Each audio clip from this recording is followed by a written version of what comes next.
বৃহস্পতিবার করণদিঘি ব্লকের বাজারগাঁও এফপি স্কুলে ৭৮তম স্বাধীনতা দিবস পালনের পর স্কুল শিক্ষকদের উদ্যোগে আয়োজিত হলো সাংস্কৃতিক অনুষ্ঠান। এই দিনের অনুষ্ঠানে স্কুলের ছোট ছোট কচিকাচাদের প্রতিভা প্রদর্শন করা হয়, যেমন কবিতা আবৃত্তি, নাটক, কুইজ প্রতিযোগিতা, দেশভক্তি গানের নৃত্য। সূত্রের খবর, করণদিঘি ব্লকের বাজারগাঁও এফপি স্কুলে প্রতি বছর এক অন্যরকমভাবে ছাত্রছাত্রীদের কাছে তুলে ধরা হয়। এবার একটু অন্যরকমভাবে করার চেষ্টা করেছেন, তবে ওই স্কুলের শিক্ষক শিক্ষিকারা থেমে থাকেননি।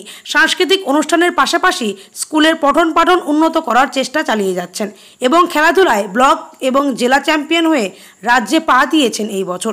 স্কুলের ভারপ্রাপ্ত শিক্ষক বিপ্লব কুমার সিংহ জানিয়েছেন, গ্রামের ছাত্রছাত্রীদের অভিভাবকদের সরকারি শিক্ষাস্থানগুলির উপরে আস্থা হারিয়ে গেছে। সেই কথাকে চ্যালেঞ্জ নিয়ে স্কুলের পঠন পাঠন করেন। তবে শিক্ষক বিপ্লববাবুর এই চ্যালেঞ্জকে কতটুকু পরিবর্তন করতে পারছেন দেখার অপেক্ষা।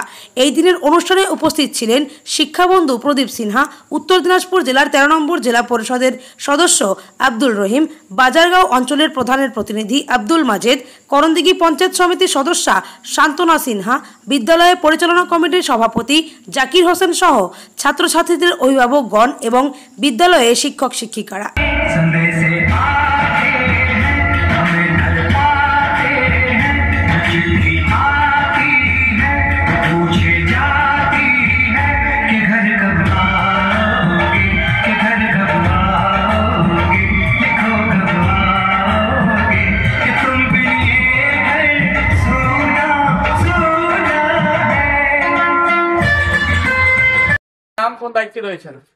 আমি বিপ্লব কুমার সিংহ, বাজারগাঁও প্রাথমিক বিদ্যালয়ের ভারপ্রাপ্ত শিক্ষক।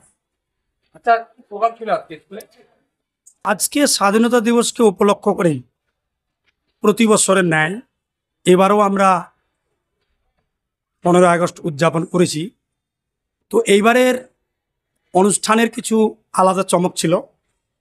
বিশেষ করে ডিজিটালি পদ্ধতির মাধ্যম দিয়ে আমরা অনুষ্ঠানটাকে অনুষ্ঠিত করেছি। আর আমাদের বাচ্চারা যথেষ্ট ভালো পারফরমেন্স করার চেষ্টা করেছে।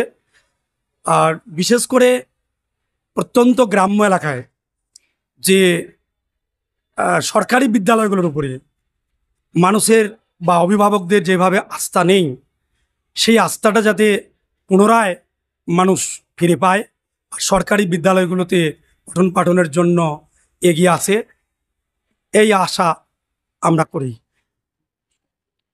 প্রতি বছর তো অন্যরকম প্রোগ্রাম করেন, এবার কেমন হলো প্রোগ্রাম? এবারের প্রোগ্রামে এমনি তো খুব যথেষ্ট ভালো হয়েছে আমি মনে করছি ব্যক্তিগত, বাট কিছু সমস্যা ওয়েদার, তো সেটাকেও আমরা উপেক্ষা করেও এই প্রোগ্রামটা এগিয়ে চলেছে। যেহেতু স্বাধীনতার ব্যাপার, জোশ কারো কম নেই।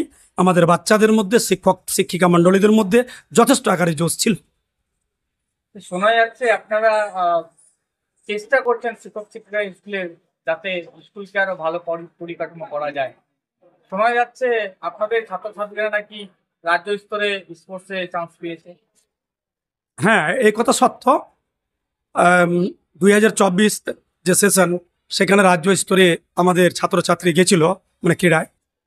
তো আসল ব্যাপারটা হচ্ছে যে আমরা শিক্ষার যে একটা মৌলিক পরিবর্তন, সেটা ঘটানোর যথেষ্ট চেষ্টা করছি।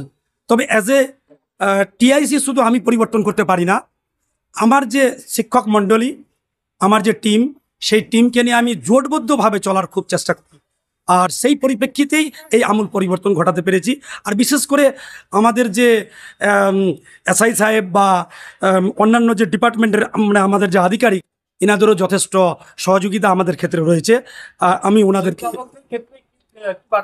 না, অভিভাবকদের বলবো যে আপনারা রেগুলারলি বাচ্চাগুলোকে আমাদের বিদ্যালয়ে পাঠান। আমরা আপনাদের বাচ্চাগুলোকে যথেষ্ট আকারে পরিণত করার চেষ্টা করব। সুশিক্ষিত, সুনাগরিক এবং দেশাত্মবোধ চিন্তাভাবনা বাচ্চার মধ্যে সুস্পষ্টভাবে যাতে ফুটে ওঠে, সেই প্রক্রিয়াটা আমরা চিরন্তন করতে থাকব।